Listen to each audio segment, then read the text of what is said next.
Kita beralih ke informasi lain. Pemirsa, sebanyak 50 pelaku UMKM Sulawesi Utara mengikuti program CPNI atau Coaching Program for New Exporters yang diselenggarakan oleh Lembaga Pembiayaan Ekspor Indonesia.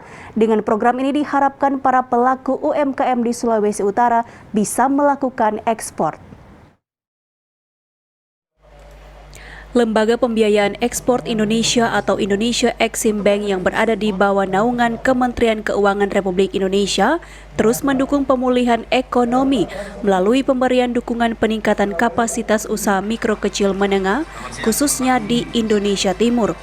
Selama 2 hari, LPEI memberikan pelatihan ekspor ke 50 pelaku UMKM Sulut yang terdampak COVID-19, terutama UMKM yang berorientasi ekspor.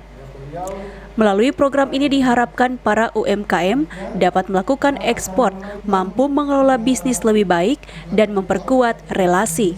Kami berharap para calon eksporter ini yang masih dalam bentuk embrio ini dapat terus berkembang dan mereka dapat menjadi eksporter yang tangguh. Untuk itu memang para UKM ini harus dipilih, diseleksi secara baik dan diberdayakan.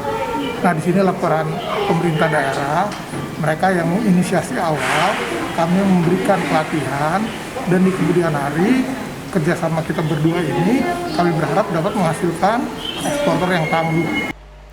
Hadirnya program pelatihan ekspor bagi pelaku UMKM dari LPEI ini sejalan dengan program pemerintah daerah untuk meningkatkan ekspor.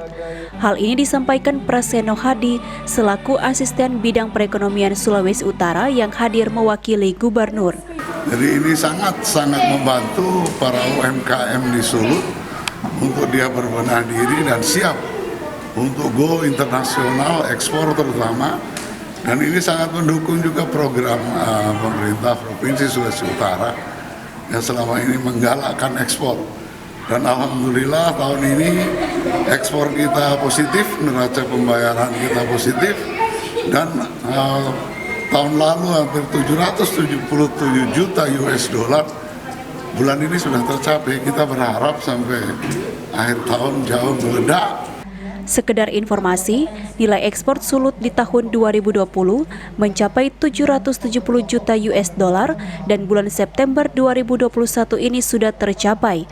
Diharapkan sampai Desember, nilai ekspor Sulut lebih meningkat jauh mengingat masih ada direct call ke Jepang dan Singapura yang baru dibuka.